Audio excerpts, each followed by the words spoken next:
Hello, everyone. This is the first episode of AI for Go-to-Market by HockeyStack. I have Nathan Latka here. How are you? I'm doing good, Emir. Thanks for having me, man. Awesome. Well, I want to start with, I don't know if you remember, but you were actually the person that interviewed me for the first time when I was 18. I don't know if you still remember that, but How old are you now? I'm 23. That's wild. Yeah, that was our first product. We were in product analytics space. We were failing. We had like $800 in MRR, and that was like the headline. HockeyStack reached $800 in MRR, and I probably said it in a proud way, though, right? Like that's a good thing. You got to start somewhere. It's a good thing, but when I look back, it's so funny how things went. I was in Turkey in my parents' living room. The video quality is much different than this, and yeah, it's a full circle moment for me. Had you already met your co-founders? Yeah. In 2018? Yeah. Okay, got it. And is the product completely different now today than it was in 2018? That was like a really small, tiny product analytics software. Product analytics, like a Pendo Lite. Yeah, like a easier to use mixed panel. Okay, fair enough. Enough. And now you've got Odin launching, you've got chat interfaces, how many people are full time now? You're much bigger now, more than 800 for sure. Yeah, we have more than 60 people. We just did our Series A in February, $20 million round with Bessemer, but 60 people. That's like, do you miss the days when you were back in your parents' room in Turkey and had no HR issues, no hiring, just you and your co-founders? Every day. That's part of building though. So cool. Yeah. Congratulations. I'm really excited for you guys. Thank you very much. Well, as you know, the podcast theme is AI for go-to-market. Everyone is wondering about AI. It's like it's not new, but it's growing every single day. And you're one of the best people to talk about AI and overall go-to-market and overall companies, B2B SaaS and everything, because you've seen thousands and thousands of SaaS. How many have you seen so far? Well, so I built and sold my first software company and then launched my podcast in 2017. And I've averaged about one episode per day for the better part of, 9 years. So I've interviewed over 3,700 founders personally over a 20-minute interview. Mm-hmm. This is kind of irrelevant, but how were you convincing founders to share all of their metrics on a podcast? Well, I guess it didn't always start out with, hey, come on the show and share your metrics. What I learned, though, is I just watched the data. Mm-hmm. The episodes that did the best were always the ones where founders shared the most. They were the most transparent. So I knew if I could get a founder to feel comfortable enough to share some of that stuff, that their episode would get more views and they would then get more customers. So the main reason most people come on is because the show's over 20 million downloads now. Each episode will get between 5,000 and 6,000 downloads on iTunes. And then it varies widely when we repost it on YouTube. Some of them flop and get 100 views. Some of them crush and get 500,000 views. So it just depends. But I think that's the trade-off. The founders know I'm going to grill them, but they still come on because maybe they want the exposure. Yeah. It was like rapid fire questions. So what's your revenue? Okay, cool. How many customers do you have? Okay, cool. Where were you at last year? Okay, cool. Done. Did you hate me in 2018 after the interview? It was like it was one of my first interviews. So it was like, I kind of didn't know what was going on for it was like 7-8 minutes. And at the end, you were like, okay, cool. I will send you the recording. I will send you clips. Done. And you're like, what just happened? Yeah, what just happened? That's amazing. It was a good experience. And I've learned a lot from the podcast. I still do. The database, especially, that was incredible. Oh, you listen to the show is what you're saying. I've listened to hundreds of episodes. I have checked out the database more than 1,000 times, the amazing. revenue metrics, everything. It's good. It was a really good SEO play too. Whenever I was looking for a company and their revenue or anything like that, it was always at the top. Yeah, that comes into, we're going to talk about this in a little bit, but I think, we are right now sitting at a very unique time that hasn't really happened in the last 20 years, and that is the homepage of the internet is changing. Yeah. If people aren't going to search on Google, but they're going to be in the LLMs conversing with the chatbots and the LLMs, it's a massive land grab for real estate. So you just nailed it. There's a programmatic SEO play we run at getlatka.com, which fuels us showing up in the LLMs, which is probably how maybe you find us now today. Yeah. Well, let's dive into that. Yeah. We were just talking about the in-person go-to-market motion and how everything, like the digital channels are not working as well as in-person. Mm-hmm. And you're running FounderPath. Is it right to say FounderPath has a software portion and then also a capital portion, right? It's a software. Yeah, it's heavy on when I built my first software company, I wasted months, not wasted, but I had to go spend months traveling to raise our Series A. We did $2 million on an 8.5 pre, 10.5 post. We were at $1 million of ARR bootstrapped at that point. And when I exited, I made way less than I thought I would. And so I said, there's got to be an alternative to VC for founders. Mm-hmm. And that's when I launched the debt fund. But where founders don't have time is I can't, let's say do $1 million into HockeyStack, you don't have time to send me your QuickBooks P&L and your bank statements and your Stripe customer list at the end of every month. So we built an API to get money out to founders faster. Mm-hmm. Yeah. So first of all, that's awesome. So you have the software portion, and you also described it as a bank almost, right? Like a financial services company. And we don't take deposits, but yes, you could definitely call us a fintech. Yeah. What is working go-to-market for FounderPath right now? Yeah. So FounderPath's core business model is we're operating out of our third fund. It's a $150 million fund. So life to date, we've deployed $200 million into about 500 software companies. Their average ARR is about $8 million, right? So I guess if they were raising, that'd be sort of what, late Series A, early Series B, maybe? Mm-hmm. Yeah. 7-8 million of ARR. It's a very personal decision for the founders, right? So even though our website says, connect your Stripe, get an offer in 30 seconds, we'll wire you the next day. A lot of times these founders want to shake my hand, meet me in person. They realize I'm not the crazy person on my podcast that is just asked about numbers all day long. Yeah. We go meet at the Battery here in San Francisco. Less crazy. Yeah, less crazy, less crazy. So what's working at FounderPath right now is we started hosting these mini events. And so if you go to lu.ma/meet SaaS, like, meet and shake hands, meet SaaS, I'm just going literally city to city and just hosting small dinners. And if the dinners grow in terms of RSVPs, like past 10, 15 people, then I rent a bigger space and we turn it into a mini conference. And then if it gets bigger to like 100, we just make it a conference. So that's what's working for us right now. So all in person. A lot of in person. Yeah. The other stuff, a lot of the leads from FounderPath come from Latka. So Latka today, like as of yesterday, we're recording this on May 25th, I think Sunday, May 25th, holiday weekend, we're hustling. Yeah. But we get anywhere between 3,000 and 4,000 organic clicks from Google and the LLMs per day to Latka. When folks sign up to Latka, I qualify if they're a founder or not. And I'll ping them instantly and say, hey, are you looking for capital? We'd love to do a deal, and then bring them over to FounderPath. So there is no marketing or sales team at FounderPath besides myself and a gentleman named Kevin that just onboard users and founders. Mm-hmm. Before kind of like this era of like AI, every digital channel is saturated. Maybe like 2-3 years ago, were you seeing more success in like traditional digital channels, like, I don't know, ads, SEO, any other digital channel? Yeah, we're doing, I don't know about you guys, we're having a lot of success with ads right now, but not in the traditional sense.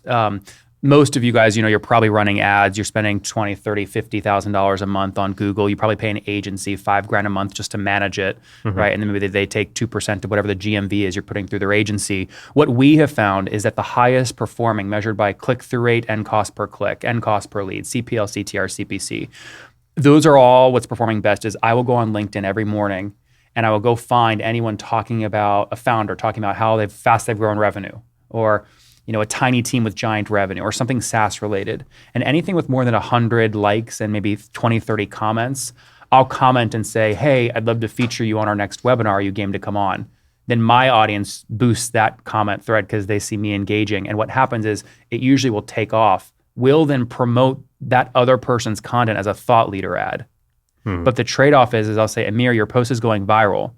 We'll put $2,000 of Facebook or of FounderPath ad spend behind it. But the trade-off is right after the see more button in LinkedIn, you've got to put join me on the next webinar with our Luma link to the webinar. So that's the call to action. It doesn't even feel like an ad. That's what's working best for us. Actually, that was one of my questions. I see those comments all the time. Yeah. Is that like an automation, or is it all manual? You wake up. It's all me. You like search for, you probably have keywords, revenue, founder, bootstrap, whatever else in the search. Okay. Yeah. I think I don't know about you, man. I'm nervous to have anything connected to my LinkedIn that's automated. Yeah. Like, one, for the fact that they could say something that looks like something for me that looks stupid if it says it or types something wrong or whatever. But two, it's just so risky. I don't know why I would risk my LinkedIn account. But I know a lot of people love automating on LinkedIn. Yeah. You don't do any automation, right? No, I'm really nervous too. Yeah. Right. I used to, not anymore. Yeah. Are you spending money on LinkedIn ads at all? We do. Oh, you do? Yeah. Can you share, is LinkedIn like your biggest ad channel versus Google or Meta? Yeah.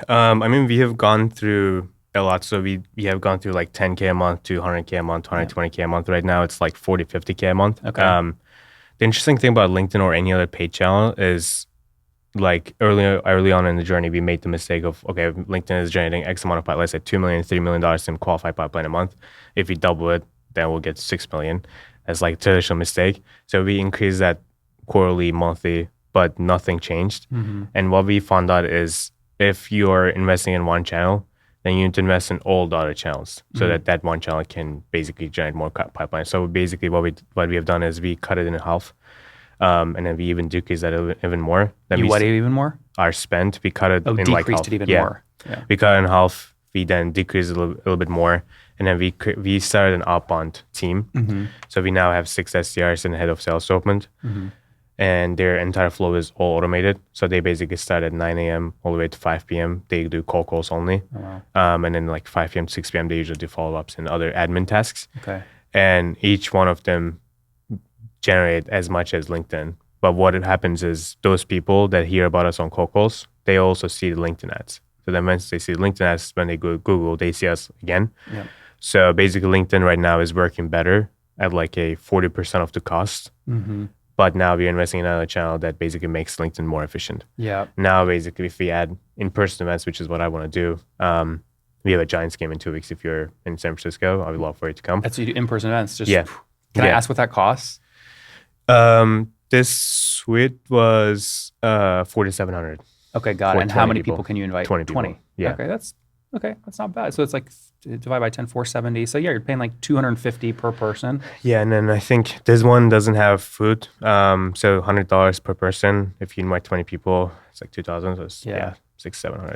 It's not bad. I think if you go to like a really good restaurant in San Francisco, you would pay more. 100%. Yeah. You're a good person to ask this because, I mean, look, and I'm a data guy too. I'm always like, look at the data, look at the numbers. But like what you just said, it's really hard to track, which is basically the soft power you're building on LinkedIn is helping decrease the friction and increasing conversion rate on your cold calls. Yeah. It's really hard to like track that attribution. Do you guys, I mean, HockeyStack I think maybe helps with some of this, but do you just sort of go, okay, the numbers look good enough, but I'm also just using my intuition as CRO of HockeyStack that we're just going to do this. It's the right thing to do. Like decreasing costs and adding another channel? Well, like one thing is helping the other, even if you can't directly make the attribution work or link up. Yeah, so as a software company, we use HockeyStack day to day. So we can essentially see the lift of conversions if someone has cold call and LinkedIn touch points versus just LinkedIn. We can also see if we have a cold call or like a website visit, if we retarget them on LinkedIn, do we have more conversions? Like, is there an incremental lift? We use all of those reports on HockeyStack, which makes it much easier. But also day to day, as a CRO, I'm extremely close to our sales reps, both on SDRs and AEs. So like, how many do you have today? It's just we have sales. 12. 12. They all carry a quota. Yeah, everyone is in San Francisco. Everyone is in the office, so it makes like they work in here, industrious. Exactly. So the SDRs sit there in those small rooms, and then AEs also have their demo rooms. So basically, during the day, I would probably ask like 4 or 5, maybe 6 times a day, like how is everything? How are the conversations today? Do you see anything different? They also Slack me all the time, like, this is what I heard. So there's like the feedback loop is really, really short. So for example, I would say like we have done billboards in San Francisco for 4 months, this Q1. So during those months, I was like, has anyone mentioned billboards? Anyone mentioned billboards? Have they? Yeah. Really? So, yeah. People say, I saw them on the billboard. That's why I took your cold call. Yeah. One of the biggest software companies actually said yes to a cold call. And then we asked them like, why? And then they said, actually, I've seen your billboard 5 months ago. And then I've been researching you online. And we were seeing them on our website all the time. So that's why we were calling them all the time. Yeah. So the feedback loop there is really short. And then also we have the data. So both of them. Yeah. That's wild. You guys, I mean, we see billboards all the time and we go, I just always wonder, I'm like, is that just a vanity thing? Is it working? You guys just heard it here from Emir, it's working. What do 4 billboards in San Francisco cost? So we have done 101 highway, that's the most expensive one. Okay. That was like, can I guess? 40. Yeah. I was going to guess something like 12 grand a month and you have to do it for at least 6 months. No, you can do, the minimum is 1 month. It was like 35, 40K. For 1 month? Yeah. Holy man, that's like way more expensive than I thought it would be. But it is like, so we have done this with a seed startup actually, a software company. So they basically show on average this billboard gets X many impressions. Oh, it's like a data company for billboards? Yeah. What's the company? It's okay if you don't have it. We'll put it in the show notes. OneScreen. OneScreen. OneScreen AI, shout out to them too. So they basically say this billboard gets 5 million impressions. So then you can kind of see per impression how much you pay. And it's not similar to LinkedIn, a little bit more expensive. But so that one, and then we have done 3 more. Actually, one of them was here. We were able to see it from our windows. So So in total, it was like 120K a month. Interesting. Okay. And you feel like it was worth it? You'll do it again, or you'll do it maybe once per year for a month?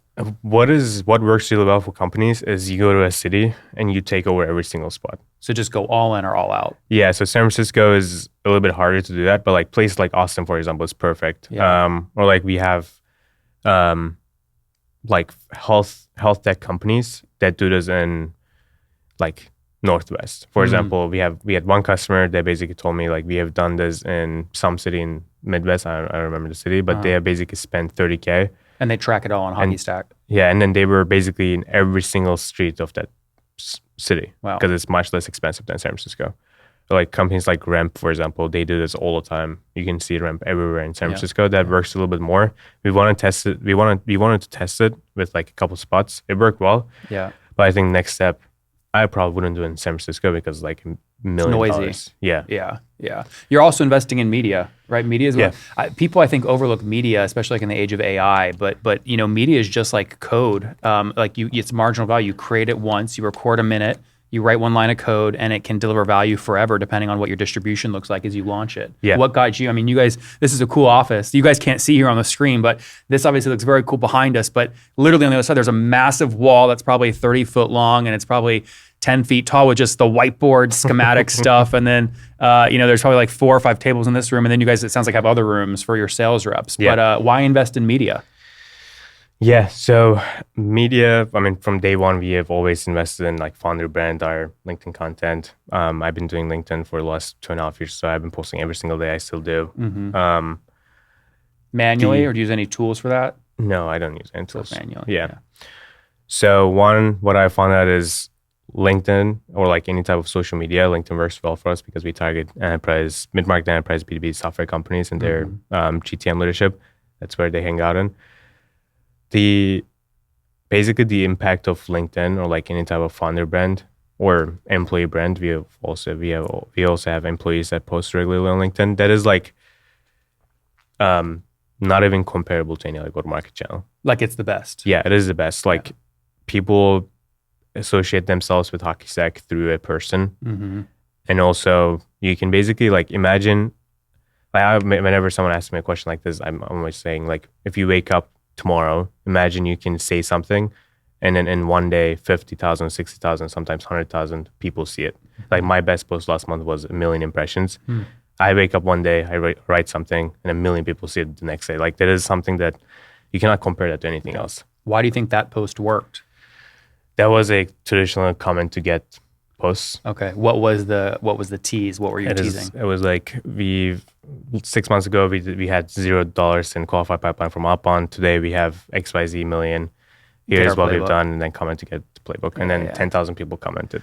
People hate on those posts, but you know what? If they keep working, people are going to keep doing them. Yeah. You know, why change it? If it works, it works. Yeah. It is very similar to, I was thinking about this yesterday. It's very similar to how, I don't know if they still do it, but on Facebook or like I don't know about TikTok, but they were doing like, influencers were doing giveaway posts. Do you remember those? Yeah. I'm giving away, I don't know, AirPods, a car, and then you need to comment and tag. They didn't even try and hide it. It's like, here's $200 if you leave a comment. yeah, it's exactly. Like straight up prime. Exactly. It's wild. Well, how are you guys? So should we shift in like AI a little bit and how you guys are thinking about AI? You have Odin, which just came. When did it come out?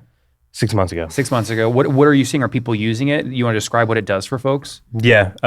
So Odin is our AI analyst. Basically, instead of looking at a dashboard, Odin, you can simply ask a question. It can be a really complex question too. In maximum 5 to 5.5 minutes, it answers any type of question that you ask. If it's like super complex, it takes about 5 minutes. If it's like a little bit less complex, it takes like 30 seconds to a minute. But Odin basically goes into every single buyer journey. So for example, if you ask, how are enterprise buyer journeys different than SMB? Do you see any channel that is present in enterprise versus SMB? You can also ask like 3-4 questions in one prompt. It goes into every single company's buyer journey. It compares that with metrics, with seasonality, with any type of metric that it can see, not just an aggregate dashboard. People ask me like, if I take a screenshot of a dashboard, put it into ChatGPT, isn't that the same? But actually you see numbers there. Odin can actually go into every single one of them and then analyze the buyer journeys and then give you an answer. We see that go-to-market teams have been paralyzed for a very long time with dashboards and overload of data. right now they're able to get answers to their questions really fast. And Odin is one of our biggest features in terms of product usage right now. How do you measure product usage on Odin? HockeyStack, we have a product dashboard. So basically, it's companies, how many minutes they spend on a feature. So it's minutes. Yeah, minutes. Number of minutes in Odin asking questions. Interesting. Yeah, I mean, where I get stuck on all this stuff is you guys ideally, whoever has the most data for every go-to-market motion, in my opinion, should be the one not just saying what you should do, but actually doing it. So like if I ask Odin, hey, I have $100,000 of extra to spend this month, which channel of mine should I spend it? Assuming you have all my data already through API connections, you can tell me you should spend it here, but shouldn't you also just be my ad agency? Shouldn't you just manage and automatically reroute the $100,000? Yes. I think that's a feature. I don't know if agencies will exist in, 3 to 4 years. But yeah, you can ask those questions right now. It doesn't automatically allocate your budget, but it gives you like a really good roadmap with all of your data. Would HockeyStack consider, you guys have fresh money, would you ever consider a roll-up strategy, buying a bunch of ad agencies specifically for this reason? We are actually going after, so we have 2 main product teams, 3 main product teams. One is infrastructure, second is AI, and the third one is sales intelligence. So we're going after sales teams right now. I see. So basically what we want to do is a marketing analyst and then a sales agent working together all the time on the back end. And then marketing and sales teams see the outputs and they basically see like, this is what we need to do. And then they execute on that versus analyzing data, analyzing the buyer journeys, trying to see who to reach out to, writing, messaging, everything. They will just execute. Yeah, I mean, one of the things, I don't know if you guys are thinking about it, but I know Emir and I are, is in this kind of world that we're moving into, who wins ultimately? Like if everyone has perfect data and great dashboards and it's all outcome based and you just type something and things done, who ultimately wins? And my best guess to this, and then I would love your feedback on this, is the hardest part to making all of this work is actually on building the trust with the company that's using you, the founder in my case, or for you, the CRO, the CMO, getting them to connect all their data sources so that when they chat with your chatbot, the chatbot actually has source data to go reference to then give the response. You're effectively building your own RAG database or your own vector database for each customer that they can then call and talk to. How do you see it? How do I see like who will win? Yeah, what's the moat basically? Would you agree that it's whoever has the most data is going to win, or do you disagree? I think it is one, whoever has the most data. I think the other thing is how to basically not make sense of the data, but if you have trillions, hundreds of trillions of data, how can you enable this across companies, not just one company? So not like selling the data, but how can you basically, very similar to your database, but in a similar way, how can I basically open this up as a database, anonymized, so that everyone can see it? That is what I'm thinking about every day. So I have to follow up on that. I currently have an ad agency I use for my ads. And I always tell them, because I spend a lot of time writing the copy personally, and I always tell them, guys, listen, I know you want to reference me as a testimonial. I know you want to put me on your website. But if this copy works, I don't want everyone else to do it because then it loses effectiveness. And sure enough, like because they now, I'm not going to name them, but this agency has grown very fast. Sure enough, when I come up with some winning ad where the CTR on LinkedIn is above like 2.5% or something, sure enough, I see 4 other people who are sort of in this space posting the same kind of thing on LinkedIn. I'm like, gosh darn it, now it lost it, right? So like, I'm curious if what you just described actually does come true, because I think they're like brands are going to want to hold their IP, and their IP is going to come down to creativity. So if there's software tools like you that sort of try and democratize the creativity, I'm curious if there's going to be a pullback. Not democratizing the creativity, but basically like understanding what is happening on a macro level right now. So like, for example, if our pipeline is down this month, is it us or is it everyone? If our CPC on LinkedIn is really high, is it us or is it LinkedIn, kind of thing? I see. And then also at a certain level, I don't know how right now, but this is like what I'm thinking about every single day. Beyond that, how can I basically make this data useful to a lot of companies, not even just our customers, but everyone in the world in some way, some shape or form. But I kind of see what you say too. There's what I think happening with AI too. So right now, nobody shares what they do with AI. Like the use case right now is like writing copy, writing ad copy, writing email. But I do these workshops every day, like 1 or 2 every single day with other go-to-market leaders, AI workshops. And I see really good use cases, but also 90% of the people kind of think it's overrated, or they think it's like hyped and overrated, and they don't see the value. But I think the biggest thing is what you said. Nobody's sharing their AI use cases because it's really easy to replicate. Yeah. Then everyone's going to do it, and it's not going to work. Yeah. That's why I'm always skeptical of these LinkedIn posts where someone's like, here's my org chart. It's all agents. Comment below and I'll give you all my agents. I'm like, if it was working really well, you would not want anybody else to have it. Because like like where I spend a lot of my time thinking in terms of go to market in the world of AI is the winners are going to be the ones that think like a historian. In other words, they do something that works well. There's an event, and then like a good historian writing a textbook, they document the inputs to the system, and the outputs. And if you can clearly document the system, it becomes very easy to build an agent on Gumloop, right? Or these kinds of tools. But to your point, most of the use cases I've seen right now is like, I built an agent to come up with LinkedIn hooks. But like, I do think there's going to be a much deeper agentic flow in the go-to-market motion. And you're probably seeing some of this stuff right now.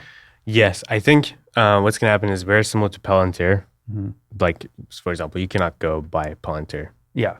Like, there's a limited set of companies that can actually buy Palantir, actually can use it. Governments and Ferrari and like really, really large companies. I think the easier workflows is going to be really a commodity. Like anyone can build or use a LinkedIn hook writer. But I think there's going to be companies that will build really deep enterprise workflows and will sell it for millions of dollars a year, and then go and deploy engineers like Palantir does to really big software companies. They kind of automate lots of workflows within the company, but they basically won't be able to productize it. Like, for example, if you sell to Workday, you cannot say like, this is Workday's workflows. Okay, like I'm going to deploy it for Salesforce. Yep. You won't be able to do that, but I think there are going to be companies that do that. Really interesting insight. Yeah. This is, we now have 500 portfolio companies. So we're thinking, man, if we can build some sort of agentic workflow and then give it for free to all of our portfolio companies to help them increase revenue per employee, that would be a major win. That's a very good reason for FounderPath to invest in discovering the best agentic workflows for things like marketing. I'm curious, what do you see from your like investments from your portfolio? How are best founders, best companies use AI right now? I would say the biggest change I've seen over the past 6 months, and again, we're recording this here in May of 2025, is the fastest growing founders have pivoted their pricing pages really fast. They've all moved from seat-based pricing to usage-based or output-based. So some examples of that would be like OpenArt.ai, right? Used to be a seat model. Now each plan is like how many images or videos you create, 4,000 images, 10,000 videos, and then you have to upgrade. When you look at some of these other companies like Clay.com, which everybody knows, if you go actually plot their pricing grid on a map, what you will see is that price per 1,000 credits drops from $72 price per 1,000 credits on their earlier plans, their beginner plans, 10, 20, $30 a month, maybe more. But as you upgrade the base plan, the price per 1,000 credits drops from $72 to $36, and then all the way down to $17 if you upgrade to their enterprise plan. So I think like the fastest growing founders that we are seeing in our audience have figured out the right psychology of how their buyers buy their products, both the base plan and the usage-based component, whether that's per credit, per video created, or per image output. So for this, this is also something that I'm thinking about a lot, and I talk to a lot of people. So I was talking to an SVP sales at the enterprise org on Friday. He basically has like 500 AEs that he's managing, and the org is like 6,000-7,000 employees. Oh wow! What he told me was, this is also something I'm thinking about constantly, is if you go to a usage-based model. So for example, if you take HockeyStack is selling minimum annual deals. We have 2-year deals. Like half of our revenue is 2-year deals. And what's your general, are we talking like SMB? Like what's the general ARPU or ACV? 50 to 60K a year. Okay, so this is like mid-market pushing enterprise. So then we have like 3-year deals. If you go and sell like a 2-year deal with a usage-based model, one, like what are they gonna, basically if you're a finance person at the prospects company, and if you say you can pay 100K a year, or you can pay 200K a year, or you can pay 50K a year, because you don't know how much you're going to consume. What do you think about that? Like one is the billing cycles or like contracts are going to change with usage-based modeling? Is it going to be like Clay where you pay monthly that you can stop anytime? Or is it going to be, I don't know, finance and procurement just change their minds about this? It's a really good insight. I don't have a direct answer. What I can tell you though is if we look at SaaS over the last 10 years, there are many companies with inflated ARR. And what I mean by that is they know they've got like 4 or 5 customers paying $1,000 a month. And when they go look in their logs, they know those customers haven't logged on in 6 months. Right. So they're just praying people forget that they're still paying, even though they're not getting any usage. It's not a great way to build a healthy company. So I generally think consumers are going, or let's say people inside of software, inside of businesses that are buying software are going to expect to only pay for what they use. And there's going to be tools that make it easier to cancel if they're paying these flat fees for things that they're not using. Now, does that mean that there's no more annual deals? I don't think so. Does that mean that CFOs won't be able to budget appropriately? I don't think that's probably true either. I think it's probably some combination of what you're already thinking about, which is you're selling a multi-year deal with the base number of credits used. And then if you go above that, there's maybe, an extra fee or something. But what are you guys testing right now? Are you credits or seat-based? We have a base platform fee based on, on our reporting product, it's based on website visitors. On our sales product, it's based on seats. Okay. We haven't been testing it, to be honest with you. Yeah. I don't know, when we should get started. It's probably soon. 2, how can we get started?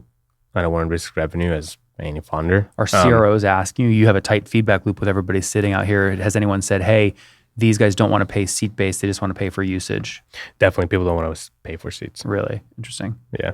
That is on the sales side, definitely. People don't want to pay for seats. And also on the marketing side, for example, we do, for the last 2 years since we got started, we have been doing it all based on website visitors. Over and over again, especially in enterprise, they always say, I have this, let's say 1 million visitors a month, but 50% of them are from countries that I don't care about. And then some of them are customers, some of them check out our careers page. Yeah. I don't want to pay for the traffic to them. So it's not like seat-based, but people, as you said, don't only want to use for the valuable portion, whether it's like seats, whether it's the product usage, whether it's visitors, it's growing over time. So not to put you on the spot, but if you were forced right now to predict, if you had to come up with a usage-based model, you had to get rid of your seat-based model and you had to define some usage metric for your sales tool, I think you said it was, or your marketing, what would you move? Not saying you are going to do it, but if you were, what would you move towards? I think, so the reason that, we were talking about this, the reason that we say dashboards are dead and then we are moving towards a interface that's not dashboards is because agents and AI in general make it really easy to assign a value to an action. So I think every single action will have an average value. So for example, if you do XYZ with this agent, the value of it is on average is $50, in terms of pipeline revenue. Then you basically price it based on that. That is what I would do if I had to start doing this today. That's how I would do it. And then you basically need a lot of data to prove that. And you need a really solid business case. I think basically moving forward, in my opinion, the mid-market layer is not going to exist. You either do PLG, lower volume, you can cancel anytime, like Clay, and then you get to a volume, or you do really large enterprise. Yeah, I don't have the answer to this, but it's interesting to hear how you'd think about it. It all comes back, we all grew up playing games, whether it was Age of Empires Conquerors Edition, where I would have to chop down the logs to get my little log number to go up, and then I could use the logs to buy a dock or build a house. It's effectively is the future of CROs and B2B SaaS, you're actually a game designer, and you're thinking about what is the equivalent of chopping the log or buying credits, and then what do you use those logs or credits for? Building a dock or using the HockeyStack product 3 times more, et cetera. It's kind of a fun psychological question. I think that's a really good way to see it. What would the logs be for you? New closed customers, this is the hard part, right? How do you assign a value to each action? I think so. You have employees, then you have AI agents. That's the people and agents that do the work. So each one of them basically has a value. I think every single company, there are really a few companies that do this really well, and I get to interact with a lot of go-to-market leaders every single day. Can you name a couple of them so people can go study? For example, companies. I don't think I can name these, but there are companies that basically has if I hire an AE, if I hire an SDR, if I hire a customer success manager, this is the value of it in 3 months. So you need to do the same thing for your product, for your AI agent. If you hire this and there's no ramp time, but probably there's context gathering, building models time, let's say it's 6 weeks. And after 6 weeks, this is the revenue or action or customer success ticket resolution, which in then you go into like a employee cost savings kind of model, then you price based on. I think the industry that does this very, very well. I don't know how familiar you are with the customer success industry, like Intercom, Decagon, Sierra. They do this really well. So they basically say, I was listening to a podcast from Intercom's CEO. So he was basically saying like, if a human solves a ticket, it's $10. If Intercom's AI solves a ticket, it's 50 cents. So they basically get the delta and then they sell it based on that. Smart. Yeah, it's really clear. But that's the hard part, is you have to assign the pricing and then also be able to sell it and explain it in a very clear way. Yeah, that is also why AI agents and customer success is like becoming a commodity right now, because it's easier to assign this value. I don't know if it's easier to build, but it's easier to basically get to a pricing model like this, and it's easier to sell because there's really clear ROI. Yep. I think AI in go-to-market, like even other industries, is still like getting started right now, which is exciting. Yeah, I agree. From your portfolio, do you think B2B SaaS is not that important or not that great right now?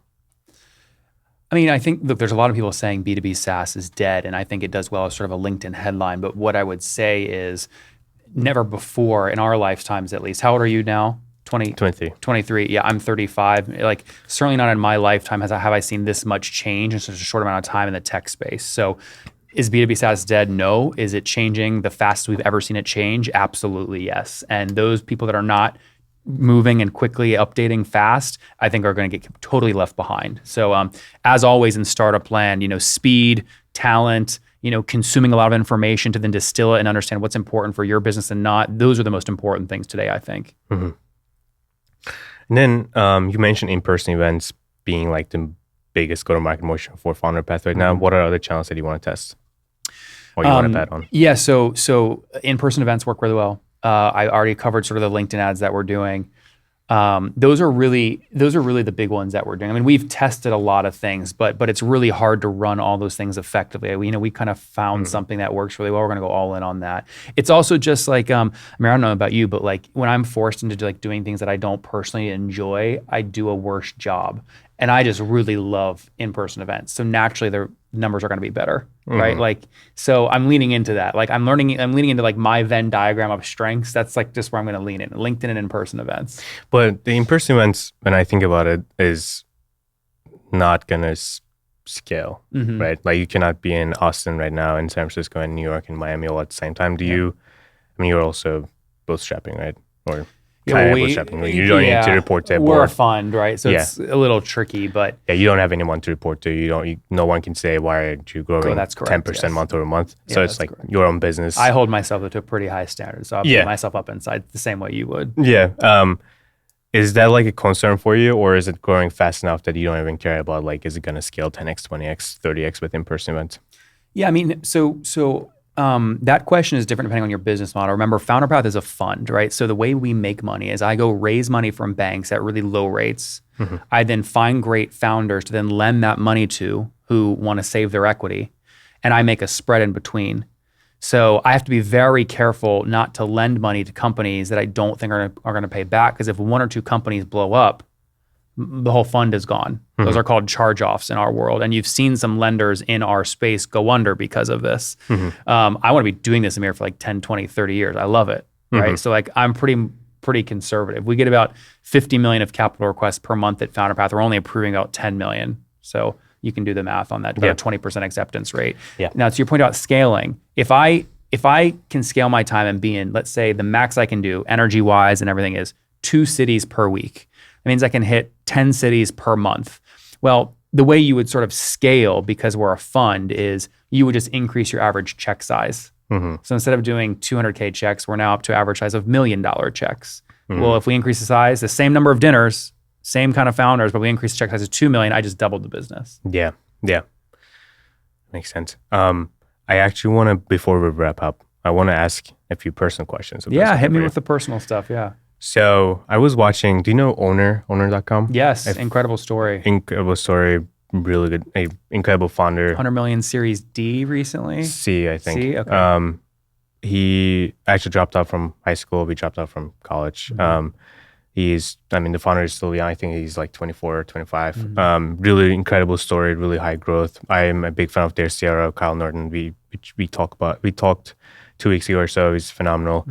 I was watching a podcast that Adam was on, the CEO of Owner, and he was saying basically, he was talking about his like day-to-day routines, health and stuff like that. And he was saying like if business, he was like saying something like if startups are a marathon, founders are kind of like the athletes. So you need to basically act like an athlete with your sleep, with your routine, with your food and everything.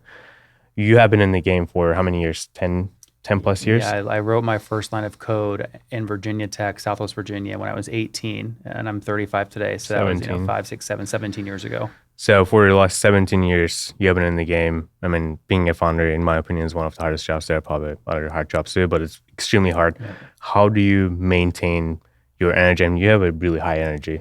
How do you maintain your energy? How do you travel all the time? I mean, I've seen you in 2 different airports. I don't know if you remember. I've seen you in Austin. I think I've seen you in another airport. And I caught you randomly at a coffee shop here, I think, a couple of years ago, in San Francisco, right? Yeah. So how do you maintain that? Yeah.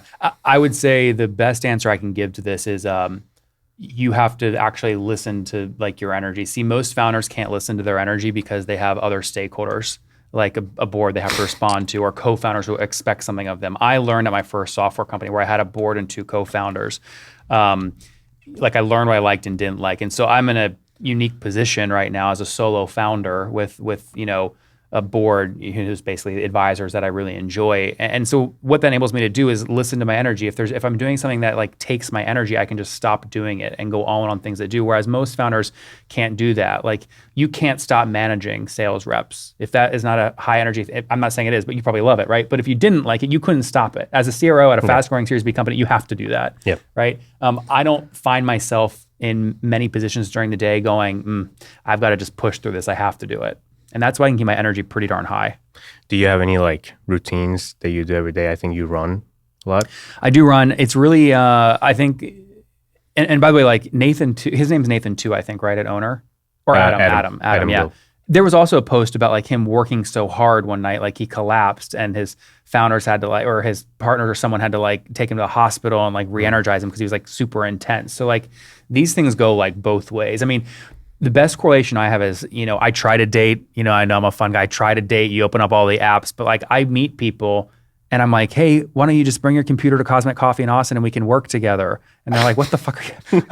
I'm sure that's a fun date. Yeah, this is like not, for me, this is like thrilling, right? To them, it's like, what are you talking about? It's Sunday, I don't want to do that. But I just think you sort of have to enjoy it. That's what keeps your energy high. And look, again, incredible company that they're building over there. I'm obviously rooting for them.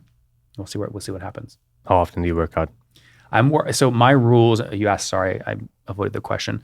I try to run 4 miles twice a week on Strava. It usually is around the lake in downtown Austin. I also try to get to the gym at least 3 times a week. So 5 days a week I'm sweating, you're doing something physical. And then the big thing is like, this is what's really hard when I'm traveling is getting enough protein. Like here, about a couple blocks away, I looked up like Ben's Food or something and I show up to order it because it was like pulled pork, chicken, avocado, looked really good. And it turns out to be a ghost kitchen. Yeah, Ben's fast food. Yeah. Yes. But it was so good. It's very clear to me. They're very good at getting the DoorDash orders because the food looks delicious. But have you been to the physical location? No. Yeah, it's like a black. It's kitchen. It's very weird. It's strange. I like actually walked in and physically ordered, and it was delicious. But that's the hard part is when you're traveling, is getting the right amount of protein. I think a lot of founders, if you're trying to manage like hustling and all that with also working out and building your company, diet is really, really important. Do you have any supplements? I do. Do you want to see one? This is my trick. Sure. I'll give you one guess on what it is, but give me a second to grab it, okay? All right. So Emir, my secret thing is in here. You get one guess on what this is. This is it.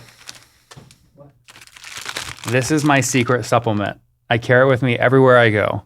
You get one guess. It's not mango? No.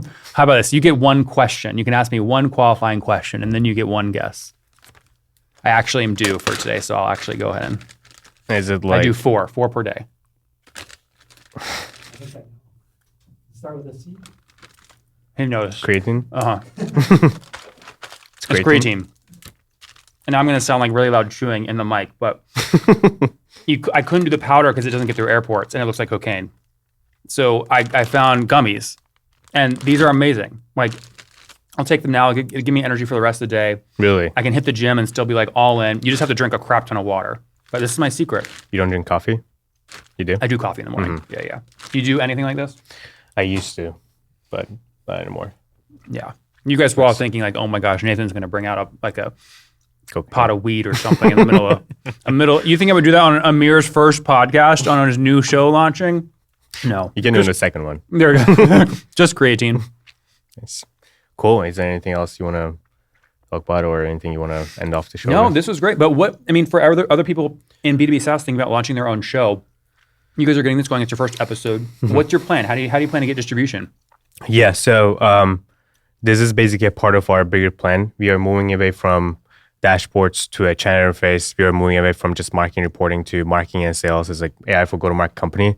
So this show, our in-person events, our product, our social media, everything is going to tie into one theme and one narrative.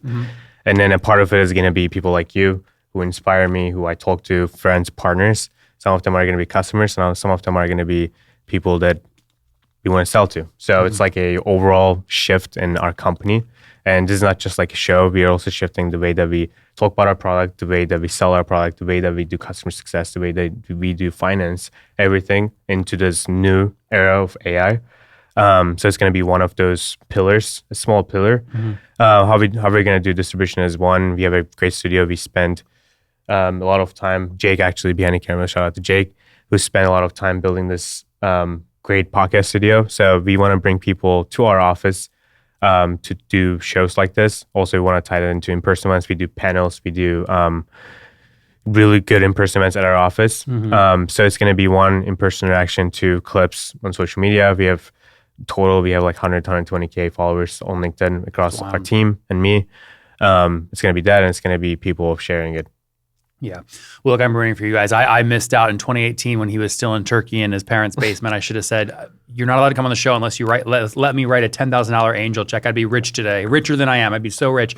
But it's crazy to watch you guys build and talk about moving fast. We're recording this on Memorial Day weekend on a Sunday. I saw your guys' post about the new studio on LinkedIn, speaking about LinkedIn, right? Like 2 days ago. I ping you on LinkedIn. I'm like, he's not going to respond. It's holiday weekend. You write back, you say, here's my number. Let's record on Sunday. And like, here we are. So talking about moving fast and winning, like I'm super bullish on what you guys are building. It's obviously a hot space, a lot of change in the sort of go-to-market motion, CMO, CRO space. So congrats on Odin, congrats on everything. And thanks for letting me be the first guest on your show. Well, thank you so much for DMing me on a Saturday. And also thank you so much for inspiring us all the time and doing the first interview 5 years ago. Thank you so much. Good luck, man. Thank you. Yep.